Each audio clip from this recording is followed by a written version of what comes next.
Good morning students, कैसे हैं आप सब। तो अपन देखते हैं कि अपन ने लास्ट क्लास में क्या देखा था। तो अपन ने बात करी थी हॉरिजॉन्टल प्रोजेक्टाइल की, ठीक है, और उससे रिलेटेड कुछ प्रॉब्लम्स देखी थी। आज अपन जो पढ़ने वाले थे वो था horizontal projectile with some angle, यानी कि अबव हॉरिजॉन्टल और बिलो हॉरिजॉन्टल। पर उससे पहले हम बात कर लेते हैं किसकी, जो मैंने दो डीबीपीज दी थी बीच में, ठीक है, तो उस पर बात करते हैं। चलिए तो डीबीपी देखते हैं। पहले डीबीपी नंबर 22 के मैं आंसर लिख देता हूँ। डीबीपी 02 पहले वाले की बात करें तो ये प्रोजेक्टाइल का नहीं है क्वेश्चन, ठीक है, ये आपके वेक्टर से रिलेटेड और आपने इसको कर भी लिया होगा, ठीक है। इसका आंसर है फोर्थ ऑप्शन। फोर्थ ऑप्शन क्या है मैं वो भी लिख देता हूं। 30 आई कैप प्लस 40 जी कैप प्लस 120 के कैप, और ये किलोमीटर में दिया हुआ है, मीटर में दिया हुआ है, ठीक है। इसके बाद सेकंड की बात करते हैं। ये ट्रेजेक्ट्री का आ गया, ठीक है, इसका ऑप्शन है फर्स्ट। थर्ड की बात करते हैं। थर्ड का ऑप्शन है फोर्थ। फोर्थ की बात करें, फोर्थ का ऑप्शन है फोर्थ। फिफ्थ की बात करें तो फिफ्थ का है हमारे पास सेकंड ऑप्शन। सिक्स्थ की बात करें तो इसका है 2 भी ऑप्शन है, 3 भी ऑप्शन है और 4 भी ऑप्शन है, ठीक है। तो चलिए इनके सॉल्यूशन देख लेते हैं किस किस को कैसे कैसे डिराइव करना है, एक आइडिया लग जाएगा हमको किस तरीके से करना है। इनको तो नोट कर लीजिए आप कि फर्स्ट जो डीबीपी नंबर 02 क्या लिखी मैंने, डीबीपी नंबर 22 सॉरी, ठीक है। डीबीपी नंबर 22 में 6 क्वेश्चन थे आपके पास। उनका आंसर है फर्स्ट का फोर्थ है, सेकंड का फर्स्ट है, थर्ड का फोर्थ है, फोर्थ का फोर्थ है, फिफ्थ का सेकंड है, और सिक्स्थ का सेकंड भी पॉसिबल है, थर्ड भी पॉसिबल है और फोर्थ भी पॉसिबल है, यानी कि मल्टीपल चॉइस है यहाँ पर, ठीक है। चलिए तो इनकी प्रॉब्लम सॉल्यूशंस देख लेते हैं कि किसके कैसे कैसे सॉल्यूशन बनते हैं।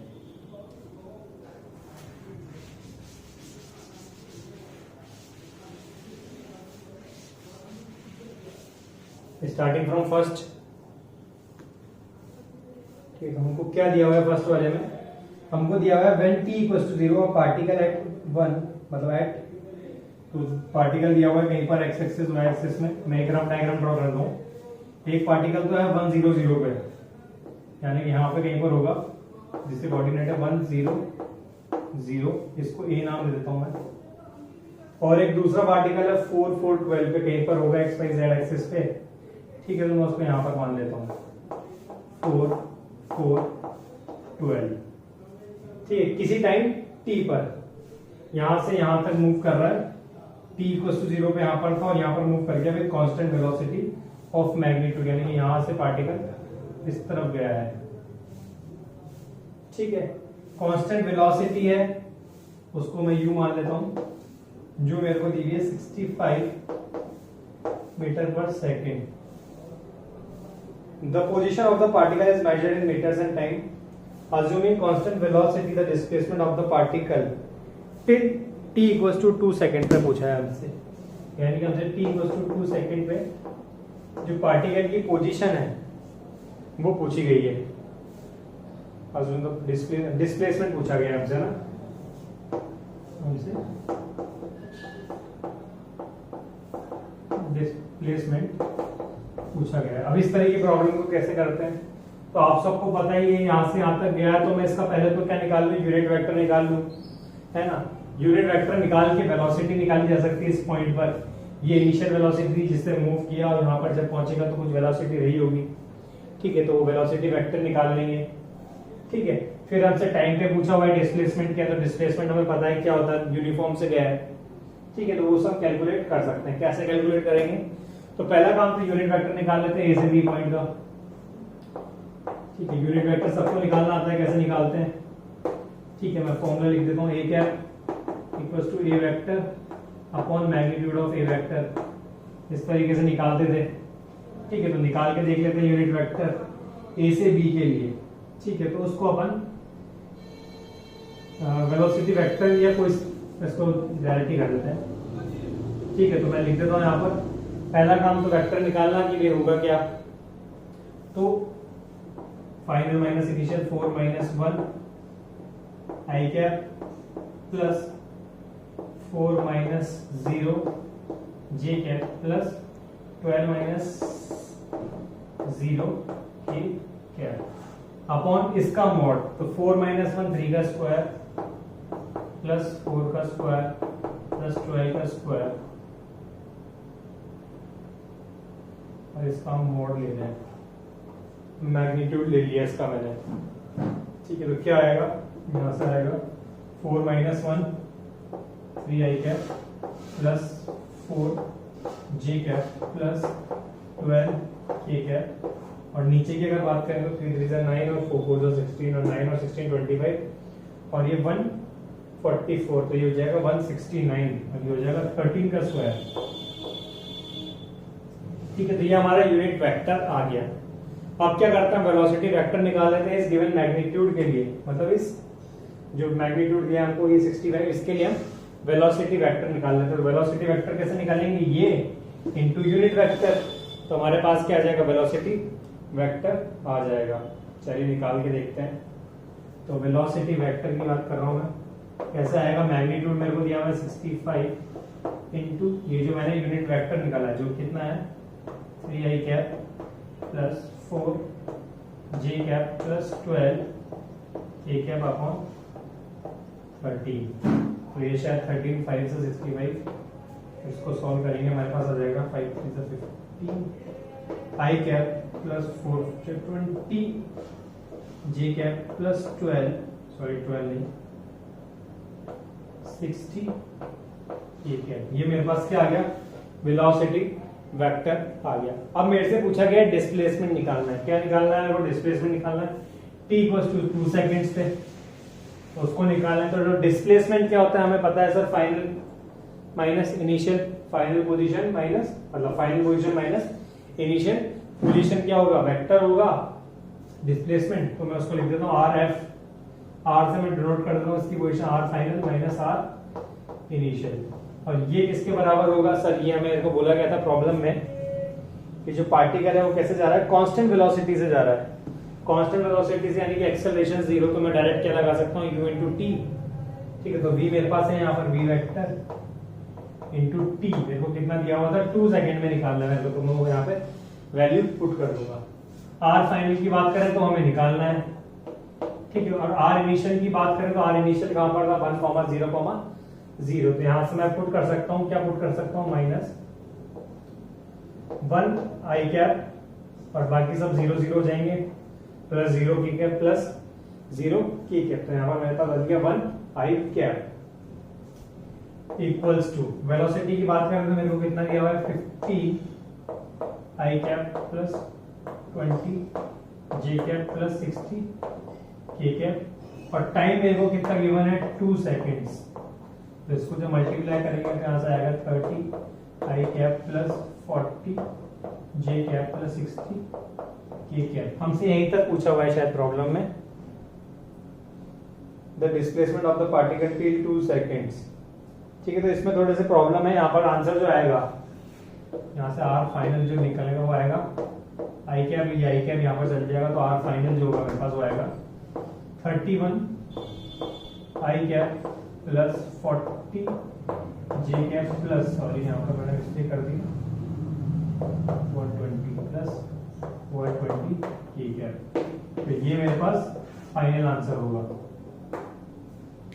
ठीक है, समझ में आया होगा आप सबको, और ये आपने पहले भी किए होंगे जब आपने वेक्टर्स पढ़े होंगे। ठीक है, चलिए नेक्स्ट प्रॉब्लम पे देखते हैं।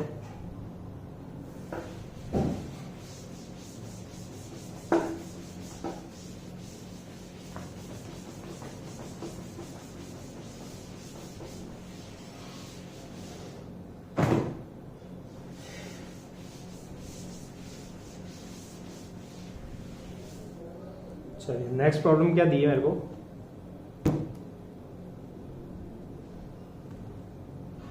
नेक्स्ट प्रॉब्लम मेरे को दी है ट्रेजेक्टरी ऑफ अ प्रोजेक्टाइल, यानी प्रॉब्लम 2 की बात कर रहा था। ट्रेजेक्टरी ऑफ जो प्रोजेक्टाइल है हमको दी हुई है y equals to x minus X square by 80।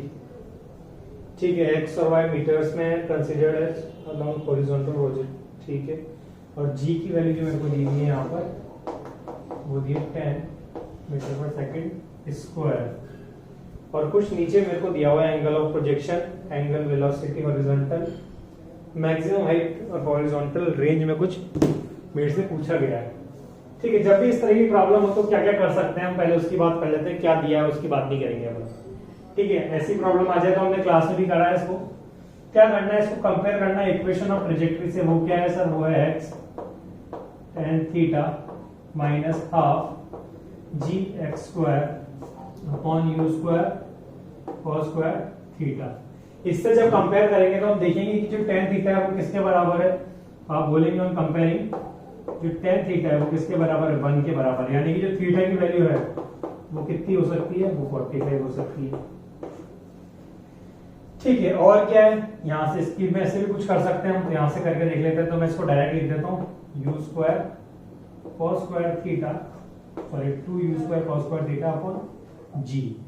ठीक है, क्योंकि एक्स स्क्वायर तो एक्स स्क्वायर से हो गया, बाकी बचा ये वैल्यू किसके बराबर है, 80 के बराबर है कि नहीं है। अब क्या क्या वैल्यूज पता है मेरे को, थीटा मेरे को पता है, जी मेरे को पता है, पुट कर देते हैं।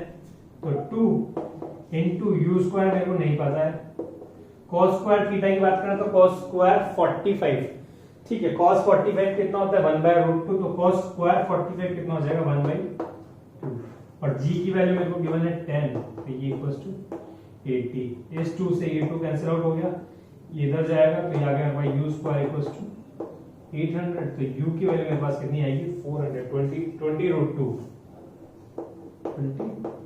मीटर पर सेकंड, या जो भी यूनिट गिवन है मेरे पास मीटर पर सेकंड। ठीक है, यहाँ से u आ गया मेरे पास, थीटा आ गया, u आ गया। मेरे को दो चीज और भी मैंने उसमें देखी थी कि मेरे को हॉरिजॉन्टल रेंज और वर्टिकल हाइट, ये दोनों भी मेरे से पूछा हुआ है। तो हॉरिजॉन्टल रेंज भी निकाली जा सकती है, टाइम ऑफ फ्लाइट भी निकाली जा सकती है। u है मेरे पास थीटा, यानी कि अगर किसी प्रोजेक्टाइल की बात की जाए तो मेरे को पता है कि मेरे को जो प्रोजेक्ट किया गया वो किससे किया गया, 45 से किया गया, और जो इनिशियल स्पीड है मेरे पास वो कितनी है, दैट इज 20√2। अब तो शायद मैं सब चीज ही निकाल सकता हूँ। ठीक है, अगर मेरे से बोल दिया जाए टाइम ऑफ फ्लाइट निकालना है तो मैं कैसे निकालूंगा, 2u sin थीटा बाई जी, मैं पुट कर दूंगा तो टाइम आ जाएगा। h की बात करें तो h का फॉर्मूला यूज कर लेंगे u square sin square theta by 2g, और रेंज पूछती है तो रेंज का यूज कर लेंगे अपन क्या, u square sin 2 theta by g. ठीक है, तो इन तीनों में मैं वैल्यू पुट करूंगा। u वैल्यू मेरे पास है, थीटा मेरे पास है, जी मेरे को पता है, यहाँ पर भी u मेरे पास है, थीटा मेरे पास है, u मेरे पास थीटा और जी मेरे पास है, और मेरे पास सारी वैल्यूज आ जाएंगी। तो आप सब जब इनको कैलकुलेट करेंगे तो आपको चारों ऑप्शंस दिखेंगे क्या पूछा गया है। एक इसमें जो पॉइंट है वो ये है, पलट जाओ, angle of velocity with horizontal after 4 seconds is. अब सर 4 सेकंड्स बाद एंगल ऑफ पोजीशन कितना पता चलेगा, तो टाइम निकाल के देख लेते हैं अपन। तो t इक्वल्स टू 2, u की वैल्यू कितनी थी 20√2 into sin theta, sin theta यानी कि sin 45, यानी कि वापस से वैल्यू क्या आनी है 1/√2, यानी अपॉन g की बात करें तो 10। तो इस 0 से ये 0 कैंसिल आउट हो गया, इस √2 से ये √2 कैंसिल आउट हो गया, मेरे पास बचा क्या 4, तो टाइम आया इक्वल्स टू 4 सेकंड। अब इससे मैं क्या डिड्यूस कर सकता हूँ, या इससे मैं क्या बोल सकता हूँ, मैं ये बोल सकता हूँ कि जब मैंने पार्टिकल को प्रोजेक्ट किया था तो मेरे पास थीटा एंगल था 45, तब मेरे पास एंगल कितना था 45, और जब 4 सेकंड टाइम ऑफ फ्लाइट यानी कि पार्टिकल यहां से चलकर वापस से ग्राउंड पे आ गया होगा, है ना, ग्राउंड पे आ गया होगा, तो जब ग्राउंड पे आ गया होगा तो उसी एंगल से आया होगा ना जिससे मैंने प्रोजेक्ट किया है, होगा कि नहीं होगा। जब मैंने थीटा से प्रोजेक्ट किया था पार्टिकल को तो वो घूमकर वापस यहाँ पर आ गया, तो यहाँ पर जो वो एंगल बना रहा होगा हॉरिजॉन्टल के साथ वो कितना होगा 45 होगा। तो यहाँ पे जो मेरे को ऑप्शन में दिया हुआ है tan थीटा 1/2, तो वो तो क्या हो गया, गलत हो गया, क्या आना चाहिए था वहां पर भी tan थीटा 1 आना चाहिए था। तो इसका जो ऑप्शन मैंने बताया था वो कितना था कि थीटा कितना होगा 45 डिग्री होगा। ठीक है, इस टाइप की प्रॉब्लम आपसे मैच द फॉलोइंग में दी जाती है। ये कुछ ऑप्शंस यहाँ पे दे दिए, कुछ ऑप्शन यहाँ पर ऊपर नीचे करके दे देंगे, और आपको फिर इसको कंपेयर करके सारी वैल्यूज निकालनी है और फिर उसको मैच करना है। ठीक है, तो इससे हमने इतनी सारी चीजें यहाँ से निकाल ली है। चलिए नेक्स्ट देखते हैं। ठीक है, हॉरिजॉन्टल रेंज निकाल सकते हैं, फॉर्मूले में वैल्यूज पुट कीजिएगा, हॉरिजॉन्टल रेंज आ जाएगी, रेंज की में पुट करिएगा, रेंज आ जाएगी। चाहे तो निकाल के भी देख सकते हैं अपन, या आप अपने आप निकालने की कोशिश करना, वो ज्यादा बेटर रहेगा। ठीक है।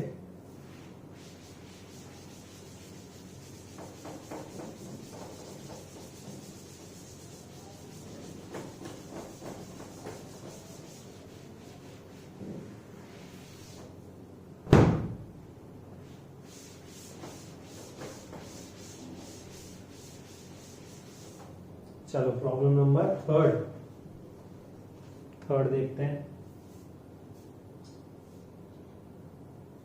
थर्ड तो सिंपल सा ही सबने कर भी लिया होगा। थर्ड में क्या बोला गया मेरे से कि एक प्रोजेक्टाइल है जिसको फेंका गया है, ठीक है, एक आदमी है जिसने क्या इसको फेंका है 60 डिग्री से, ये प्रोजेक्टाइल हो गया। A man throws a ball making a 60 degree angle with the horizontal। इस तरीके से उसने कोई प्रोजेक्ट किया होगा, ये एंगल 60 डिग्री और ये u वेलोसिटी होगी जो भी होगी हमारे को दी है। He runs on a level ground to catches the ball। अब वो यहाँ से कहीं से भाग के आ रहा होगा ताकि वो बॉल को यहाँ पर कैच कर ले, ठीक है। चलिए, If he had thrown the ball with a speed of v, v से मैंने इसको फेंका है, then the average velocity must be, then the average velocity must be। अब average velocity की अगर हम बात करें यहाँ पर, ये इस प्रॉब्लम को समझने की कोशिश करें, ये कोई नई प्रॉब्लम नहीं है, ये वही प्रॉब्लम है जो हम आज तक करते हुए आए थे, ठीक है। हमसे एवरेज वेलोसिटी पूछिए, ठीक है। अगर हम इसमें देखें कि इस पर्सन को, कोई पर्सन जो भाग के आ रहा है इस बॉल को कैच करने के लिए, तो यहाँ पर ही बॉल होगी और उसको यहाँ पर कैच करने आना है। तो इस तरह की प्रॉब्लम हमने करी थी कहां पर, जब हमने वर्टिकल प्रोजेक्टाइल की बात करी थी कि एक ऑब्जेक्ट ऊपर से ड्रॉप कर रहा है और एक पर्सन को उसके पास भागकर आना है, ठीक है। तो वहां पे हमने ये देखा था कि पार्टिकल को यहां से यहां पहुंचने में जो टाइम लग रहा है उतना ही तो टाइम उस आदमी को चाहिए यहां से यहां पहुंचने में, है कि नहीं। चलिए, और बंदे को यहां से वहां भागना है ना। तो इसी ने बॉल को प्रोजेक्ट किया और इसी को उस बॉल को जाकर वापस कैच करना है, तो उसको कितनी डिस्टेंस भागनी पड़ेगी सर, वो रेंज के बराबर ही तो भागनी पड़ेगी। तो ये रेंज तो क्या आ गया, टोटल डिस्टेंस आ गई। और टाइम कौन सा होगा sir, total time of flight के बराबर होगा। एक पर्सन है, वापिस से सुनिएगा, एक पर्सन है जिसने बॉल को, मैं एक बार वापस से रीड कर लेता हूं, मैं गलत तो नहीं पढ़ रहा हूं question. A man throws the ball and he runs on a level ground and catches the ball। ठीक है, ठीक है। एक पर्सन है, ठीक है, एक बंदे ने क्या एक बॉल फेंकी है, कुछ भी ऑब्जेक्ट फेंका है 60 डिग्री एंगल से, v वेलोसिटी से। अब वो चाहता है कि जब मैंने इसको यहाँ से फेंका है तो जहां पर भी जाके वो बॉल गिरे वहां पे जाके मैं उसको कैच कर लूं, और हमसे पूछना चाहता है कि मैं किस एवरेज वेलोसिटी से भागूं, ठीक है। तो पर्सन जिस भी वेलोसिटी से भागेगा वो क्या होगी, यूनिफॉर्म वेलोसिटी होगी, ठीक है। उस पर कोई एक्सेलरेशन या कुछ होगा नहीं, ठीक है। उसको यूनिफॉर्म वेलोसिटी मान के चल रहे हैं अपन, या यूनिफॉर्म स्पीड बोल दीजिए, क्योंकि वो तो स्ट्रेट लाइन में जाएगा, तो एक्सेलरेशन 0, तो सीधा speed into distance upon time से कर देंगे अपन, ठीक है। अब एवरेज स्पीड की बात करें, यहां से यहाँ पर्सन जा रहा है, ठीक है, तो यहां से यहां जहां तक बॉल जाएगी वो क्या है, एक्चुअल में रेंज है, और इस पॉइंट से वापस ग्राउंड पर टच होने का जो टाइम है वो क्या है, टाइम ऑफ फ्लाइट। तो अगर मैं एवरेज स्पीड की बात करूं, एवरेज वेलोसिटी की बात करूं, तो वो क्या होगा, total distance upon total time. तो टोटल डिस्टेंस निकाल लेते हैं, टोटल टाइम निकाल लेते हैं, और उससे मेरी प्रॉब्लम सॉल्व हो जाएगी। तो टोटल टाइम की बात करें तो वो क्या होता है, टाइम ऑफ फ्लाइट, और टाइम ऑफ फ्लाइट का जो फॉर्मूला है वो क्या है, 2u sin थीटा बाई जी। इसमें वैल्यूज पुट कर देते हैं, क्या क्या दिया हुआ है, 2 दिया हुआ है, वेलोसिटी की जगह v दिया हुआ है, और sin 60 दिया हुआ है। sin 60 कितना होता है, √3/2, तो √3/2, और g की वैल्यू हमको शायद गिवन है कि नहीं है मुझे पता नहीं है, या इसको एज इट इज छोड़ देते हैं, या इसको सिंपल बना देते हैं थोड़ा सा, लास्ट में जब करेंगे तब इसको पुट कर देंगे। तो ये हो गया मेरे पास sin theta as it is छोड़ दिया, u की जगह बस मैंने v पुट कर दिया। रेंज की बात करें तो रेंज क्या होती है मेरे पास, रेंज होती है u² sin 2 थीटा बाई जी। तो यहाँ पर भी u² की जगह पुट कर देंगे v² sin 2 थीटा बाई जी। मेरे से पूछा गया है एवरेज स्पीड, तो एवरेज स्पीड हमने बात करी, टोटल डिस्प्लेसमेंट या total distance upon total time. तो टोटल डिस्टेंस या एवरेज स्पीड लिख देता हूं यहाँ पे, एवरेज बी एवरेज की बात कर रहे हैं अपन यहाँ पर, ठीक है। तो वो क्या हो जाएगा, टोटल डिस्टेंस या डिस्प्लेसमेंट, ठीक है। तो डिस्प्लेसमेंट लिख देता हूं मैं, क्योंकि वेलोसिटी बोली गई है यहाँ पर। तो टोटल, क्योंकि पार्टिकल स्ट्रेट पाथ में मूव कर रहा है, तो total displacement equals to total distance हो जाएगी अपॉन टोटल टाइम। तो टोटल डिस्प्लेसमेंट की अगर हम बात करें, वी एवरेज की बात कर रहे हैं अपन, तो यहां से आया मेरे पास v square sine 2 theta by g upon ये value that is 2 into v sine theta into g. ठीक है, अब क्या क्या कट रहा है उसकी बात कर लेते हैं अपन, क्या क्या कैंसिल आउट हो रहा है। तो यहां देखें, इस जी से ये जी कैंसिल आउट हो रहा है, ठीक है, और एक भी यहां से कट गया। और मेरे पास क्या क्या बचा उसकी बात करें, तो मेरे पास बचा वी साइन 2 थीटा को अगर हम ध्यान हो तो क्या लिख सकते हैं, 2 साइन थीटा कॉस थीटा लिख सकते हैं। यहां से मैं लिख देता हूं 2 साइन थीटा कॉस थीटा, और नीचे मेरे पास बचता है 2 साइन थीटा। अब क्या क्या कैंसिल आउट हो रहा है तो आप देख लें, 2 से 2 कैंसिल आउट हो गया, और साइन थीटा से साइन थीटा कैंसिल आउट हो गया। तो मेरे पास क्या बचा फाइनली, वी एवरेज की बात कर रहे हैं अपन, मेरे पास बचा वी कॉस थीटा, ये बचा। और कॉस थीटा की अगर बात करें तो थीटा मेरे पास 60 डिग्री है, तो वी कॉस 60 डिग्री। और कॉस 60 हमको सबको याद है कितना होता है, 1/2 होता है। यहां से आगे मेरे पास आंसर v/2, ये क्या है, V average, that is the final answer. Hope you all have got this. ठीक है, चलिए नेक्स्ट प्रॉब्लम देखते हैं।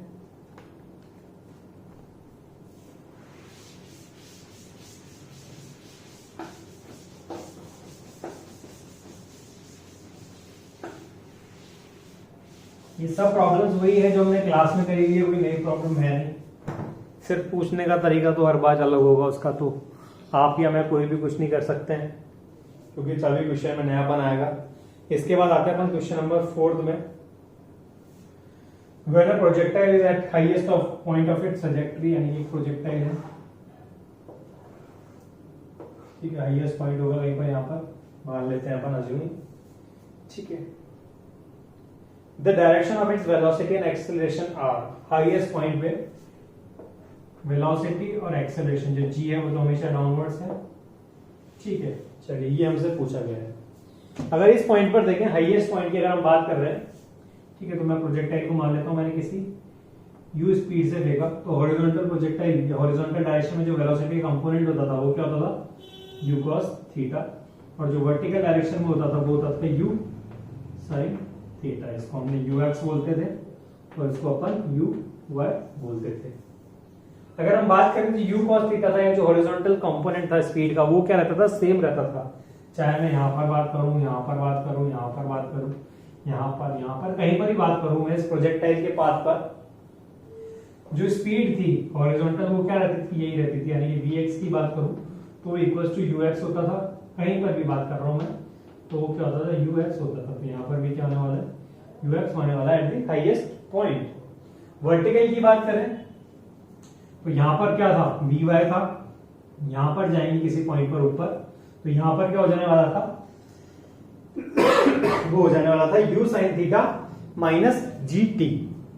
कैसे होने वाला था, फर्स्ट इक्वेशन ऑफ मोशन से, यानी कि vy की अगर मैं बात करूं तो वो क्या हो जाता था, uy माइनस gt, और uy की वैल्यू कितनी है, u sin थीटा, तो वो क्या हो जाता था, u sin theta minus gt। यहाँ पर u sin थीटा, यानी कि जैसे जैसे ऊपर हम जाते जाएंगे वैसे वैसे जो वर्टिकल कंपोनेंट है वो क्या है, खत्म होता जाएगा। और जब हाईएस्ट पॉइंट की बात करेंगे तो जो वर्टिकल कंपोनेंट है वो क्या हो जाता था, 0। इसको इस तरीके से भी ड्रॉ कर सकते हैं कि यहाँ पे थोड़ा बड़ा कर दूं, यहाँ पे थोड़ा छोटा बना दूं मैं, ठीक है। ये हमारे पास जो वेलोसिटी मतलब जो वेलोसिटी है रिजल्टेंट है वो इस तरफ। यहाँ पर बात करेंगे तो इस पॉइंट पे क्या है, जो वर्टिकल वेलोसिटी है वो 0 हो गई है। सिर्फ क्या बचा है यहाँ पर, हॉरिजॉन्टल बचा है, और जो g एक्ट कर रहा है यहाँ पर डाउनवर्ड एक्ट कर रहा है। एक्सेलरेशन किस तरफ है, वो तो कांस्टेंट है ना, ग्रेविटी नीचे लग रही है, तो हमको इसके बीच में एंगल पूछा गया है। तो यहाँ कैसा एंगल बन रहा है, यहाँ पे पूछ रहा है 90 डिग्री का। अगर यहाँ पर किसी और पॉइंट पे बात करते तो u तो यहीं पे काम कर रहा था। अगर हम वेलोसिटी की बात करते वर्टिकल की, तो वो कहाँ पर होता, नीचे होता। यानी कि हाईएस्ट पॉइंट के अलावा कहीं पर भी पूछता हमसे तो हमें थोड़ी प्रॉब्लम होती। क्यों, क्योंकि वहां पर अगर हम देखें तो वहां पर फिर हमें वेलोसिटी लेनी पड़ती है ना, रिजल्टेंट। अभी तो यहाँ पर बात करें तो रिजल्टेंट की बात करें या फिर वेलोसिटी की बात करें हॉरिजॉन्टल की सेम है, बाकी सब पॉइंट पर क्या वेलोसिटी अलग अलग कंपोनेंट्स है।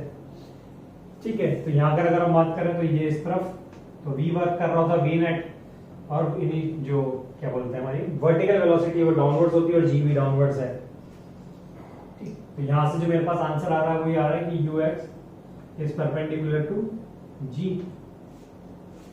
और यही शायद ऑप्शन में दिया हुआ था कि perpendicular to each other direction of velocity and acceleration at the highest point. तो डायरेक्शन कौन सी, मतलब वेलोसिटी कौन सी थी, सिर्फ हॉरिजॉन्टल वेलोसिटी थी एट द हाईएस्ट पॉइंट। अगर उसके अलावा बात करते तो वहां पर 3 कंपोनेंट होते हैं, फिर वहां पे वो स्पेसिफाई करता कि कौन सी वेलोसिटी के साथ उसको एंगल चाहिए, नेट वेलोसिटी के साथ चाहिए या वर्टिकल के साथ चाहिए, हॉरिजॉन्टल के साथ चाहिए। अगर हॉरिजॉन्टल वेलोसिटी की बात करें तो किसी भी पॉइंट पे चेक कर लीजिए वहां कैसा एंगल बनने वाला है, परपेंडिकुलर बनने वाला है, यानी कि नॉर्मल होगा वो, ux हमेशा हॉरिजॉन्टल होगा, और जो ग्रेविटेशनल फोर्स होगा या जो एक्सेलरेशन ड्यू टू ग्रेविटी होगा हमेशा डाउनवर्ड्स होगा, उनके बीच में जो एंगल होगा वो हमेशा 90 डिग्री होगा। पर अगर वर्टिकल वेलोसिटी की बात करें या नेट वेलोसिटी की बात करें तो वो अपनी डायरेक्शन चेंज करती रहेगी। ठीक है, चलिए वैसे अगर हम वर्टिकल वेलोसिटी की बात करें तो वर्टिकल वेलोसिटी कम या ज्यादा होती रहेगी, पर 90 डिग्री नहीं होगी, या तो 0 डिग्री होगी या तो g और वर्टिकल वेलोसिटी दोनों ही कहां पर होंगे, डाउनवर्ड्स होंगे, या g डाउनवर्ड्स होगा और वर्टिकल वेलोसिटी कम होगी, अपवर्ड्स होगी। तो या तो 0 डिग्री होगा या 180 डिग्री उनके बीच का एंगल रहेगा। ठीक है, चलिए नेक्स्ट प्रॉब्लम देखते हैं।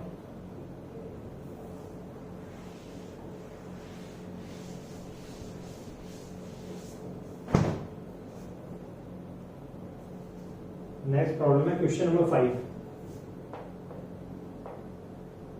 क्वेश्चन नंबर 5 की बात करें तो हमें दिया हुआ है the instantaneous height y of a projectile and the horizontal distance covered by it x are as follows, यानी कि x में जो horizontal distance है वो तो मेरे को दी हुई है कितनी 8t, और जो इंस्टेंटेनियस हाइट है y that is given as 5t minus 2t का होल स्क्वायर। हमसे पूछा गया what is the acceleration due to gravity if the distances are measured in meter and time in second. चलिए इस problem को भी देख लेते हैं। तो कुछ प्रोजेक्टाइल की प्रॉब्लम है वापस, y में कुछ इंस्टेंटेनियस हाइट है और x में कुछ इंस्टेंटेनियस डिस्टेंस कवर किया है जो हमको यहाँ पे गिवन है, ये y गिवन है, ये x गिवन है। हमसे पूछा गया एक्सेलरेशन ड्यू टू ग्रेविटी क्या होगा। ठीक है, तो इस प्रॉब्लम को देख के हमें क्या पता चल रहा है कि सर एक्सेलरेशन कैसे निकल सकता है। पहली बात तो ये सबसे मोस्ट इंपॉर्टेंट थिंग इज कि एक्सेलरेशन ड्यू टू ग्रेविटी पूछा है हमसे, एक्सेलरेशन ड्यू टू ग्रेविटी। तो पहली बात तो ये कि सर इसमें से ग्रेविटी का इफेक्ट किस पर होने वाला है, तभी तो हम निकालेंगे कि sir acceleration due to gravity है। तो अगर हम हॉरिजॉन्टल डिस्टेंस की बात करें तो इसमें ग्रेविटी का कोई इफेक्ट होगा, नहीं होगा सर, इसमें तो इनफैक्ट किसी भी एक्सेलरेशन का कोई इफेक्ट नहीं है, तो इसको तो आप रहने ही दीजिए, क्यों ही अपना टाइम बढ़ाएं और वेस्टेज करें। इसके बाद करते हैं displacement in India, instantaneous height की बात करते हैं अपन। तो इंस्टेंटेनियस हाइट की बात करें तो सर अगर कोई ऑब्जेक्ट हाइट पर जाएगा या ऊपर जाएगा या नीचे जाएगा तो उस पर एक्सेलरेशन ड्यू टू ग्रेविटी तो वर्क करेगा ही करेगा। तो अपना फोकस इस पर आ गया, इस पर आ गया। अब कैसे निकालें एक्सेलरेशन, तो अगर हम बात करें इसकी y की तो y एक्चुअली में क्या है, डिस्टेंस है या डिस्प्लेसमेंट बोल लीजिए आप। ठीक है, तो अगर मैं इसका डिफरेंशिएशन कर दूं, अगर मैं इसका डबल डिफरेंशिएशन कर दूं, सिंगल नहीं डबल डिफरेंशिएशन कर दूं, तो मुझे क्या मिल जाता है, मुझे मिल जाता है एक्सेलरेशन। यही हमने पढ़ा एक्सेलरेशन की डेफिनेशन में कि सर एक्सेलरेशन क्या होता है, एक्सेलरेशन होता है dv by dt या d2x over dt है ना, यही पढ़ा था। और यहाँ पर x यानी कि y वर्टिकल में दिया हुआ है तो इसको dy by dt बोल देता हूँ मैं, dy by dt स्क्वायर। तो यहाँ से मेरे पास क्या आ सकता है, एक्सेलरेशन आ सकता है, तो इसका डबल डिफरेंशिएशन कर देते हैं। ठीक है, तो चलिए पहले बार डिफरेंशिएशन कर रहे हैं, तो dy by dt किया मैंने तो मेरे को मिलेगा क्या 5 minus 4t, 5 minus 4t ये आया मेरे पास फर्स्ट डिफरेंशिएशन में, है ना। कांस्टेंट बार और t का करेंगे तो 1, तो इसका करेंगे तो 2/4। ठीक है, वापिस से करते हैं d2 e² और अब ये मुझे क्या देगा एक्सेलरेशन, और जो क्या होगा एक्सेलरेशन ड्यू टू ग्रेविटी होगा। तो 5 0 हो जाएगा, यहाँ से आएगा -4, यानी कि अगर मैं g की बात करूँ तो कितना है -4 मीटर/सेकंड स्क्वायर। ठीक है, समझ में आया होगा सभी को। चलिए नेक्स्ट पे देखते हैं।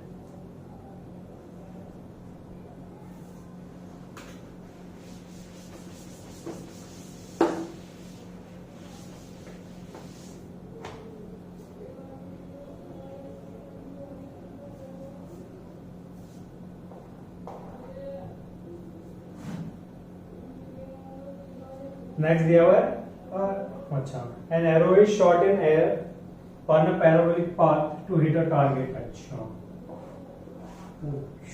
ऐसे ही है। अच्छा, यहाँ पर कोई बंदा खड़ा है और एरो चला रहा है, तीर मार रहे हैं ये हवा में और हिट करेंगे किसी टारगेट को। यहाँ पर कोई टारगेट मान लेते हैं अपन। ठीक है, neglect aeration at its highest point. ठीक है, यहाँ पर कोई टारगेट हमको दिया हुआ है और हमसे पूछा गया at its highest point, at its highest point में क्या हिसाब किताब रहेगा। तो ध्यान दीजिए, इससे पहले हमने एक 4th नंबर की प्रॉब्लम की थी, वहां पर भी कुछ ऐसी प्रॉब्लम थी, है ना, कि बॉल चलाई और उसको हाईएस्ट पॉइंट पर पूछा गया है। ठीक है, तो ये एरो है, यहाँ से चलाया है इसने और इस तरीके का कोई प्रोजेक्टाइल को फॉलो करने वाला है। ठीक है, अब हमसे पूछा है हाईएस्ट पॉइंट पर क्या क्या व्यवस्थाएं रहेंगी, क्या क्या कैसे कैसे रहने वाला है। ठीक है, तो पहले पूछा हुआ है both velocity and acceleration vectors are horizontal. तो ये तो सरासर गलती है सर, चीटिंग कर रहे हैं तो हमारे साथ। क्यों? क्योंकि सर एक्सेलरेशन तो हॉरिजॉन्टल में कभी पॉसिबल है ही नहीं। कैसे पॉसिबल होगा? Only vertical. तो पहला ऑप्शन तो सर गलत हो गया। दूसरा, velocity and acceleration vectors are perpendicular. तो एट हाईएस्ट पॉइंट की बात कर रहे हैं अपन, तो हाईएस्ट पॉइंट में बताया कि सर जो हॉरिजॉन्टल वेक्टर है या जो वेलोसिटी और एक्सेलरेशन है वो क्या है? परपेंडिकुलर है। मैंने कहा हाँ सर बिल्कुल परपेंडिकुलर है। क्यों? क्योंकि वर्टिकल वेलोसिटी तो 0 हो चुकी है। तो नेट वेलोसिटी की बात करें या हॉरिजॉन्टल वेलोसिटी की बात करें, वो होगा एक्स एक्सिस पे और जी कर रहा है नेगेटिव वाई एक्सिस पे, तो दोनों क्या हो गए? परपेंडिकुलर हो गए। चलिए, speed is minimum but acceleration remain same through out the motion.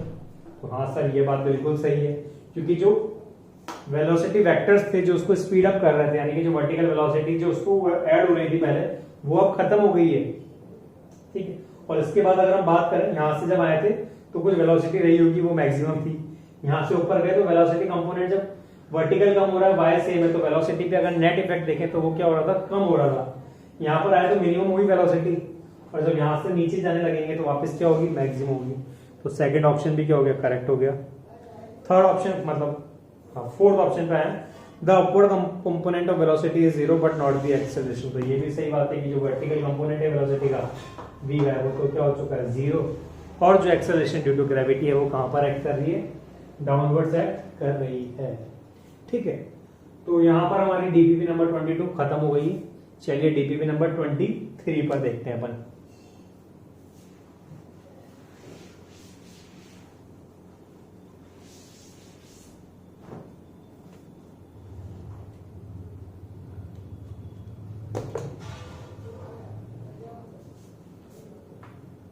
DPP number 23 कहाँ गई भाई? डीपीपी नंबर 23 के पहले आंसर लिख देता हूं मैं वापस से। A ball whose kinetic energy is thrown is angle 42, इसका थर्ड ऑप्शन है।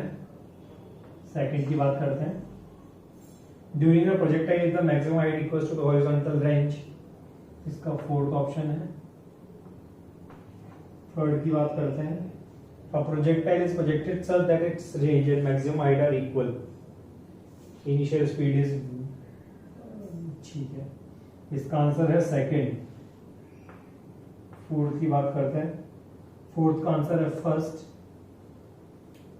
फिफ्थ की बात करें, फिफ्थ इज फोर्थ। सिक्स्थ की बात करते हैं, दैट इज सेकंड।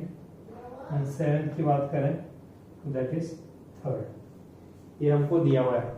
अब पहला वाले की अगर बात करें, सॉल्यूशंस की बात करते हैं। अब ball whose kinetic energy is E यानी कि काइनेटिक एनर्जी किसी बॉल की जिसको प्रोजेक्टेड किया गया ना, इस तरीके से मैंने कोई दिया हुआ है, उसको प्रोजेक्टेड किया गया 45 डिग्री पे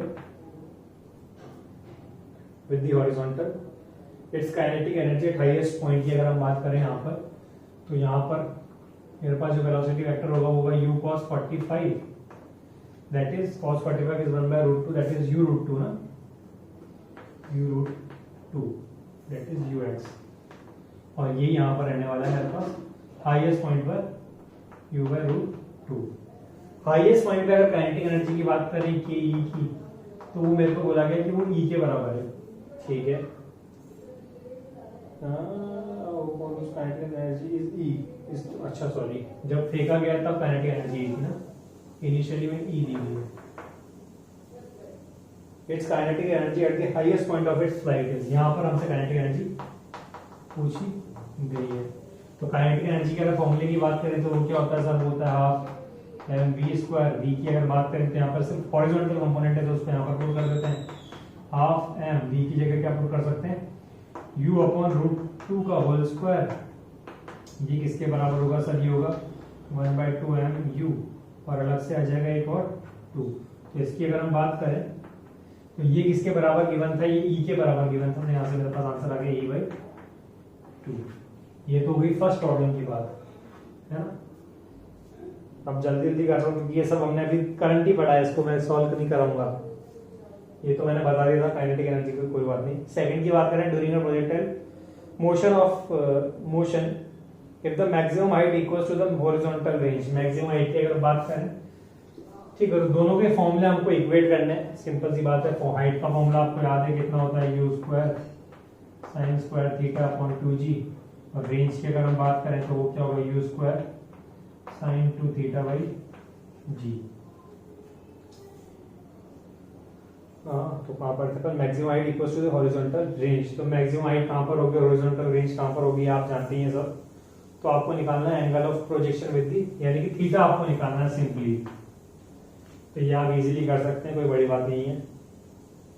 दोनों इक्वल दिया है, यानी कि h इक्वल्स टू आर करना है, h max equals to R करना है, h max कहाँ पर होगा आपको पता है, इक्वल्स टू आर कर दीजिएगा तो आपको मिल जाएगा, थीटा की वैल्यू आ जाएगी सिंपली, आंसर क्यों बोला जाए, क्योंकि u² से u² कैंसिल हो जाएगा, g से g कैंसिल हो जाएगा, बचेगा ये वैल्यूज, ठीक है। चलिए क्वेश्चन नंबर 3 की बात करें, तो क्वेश्चन नंबर 3 में भी कुछ ऐसे ही बोला गया, प्रोजेक्टाइल किया गया so that its maximum sorry its range and maximum height are equal, यानी कि इसी टाइप का क्वेश्चन है, इसमें maximum height equal to range दिया हुआ है, और हमसे पूछा गया इस बार उसकी इनिशियल स्पीड क्या होगी, इस बार थीटा नहीं पूछा हमसे, इस बार स्पीड पूछी।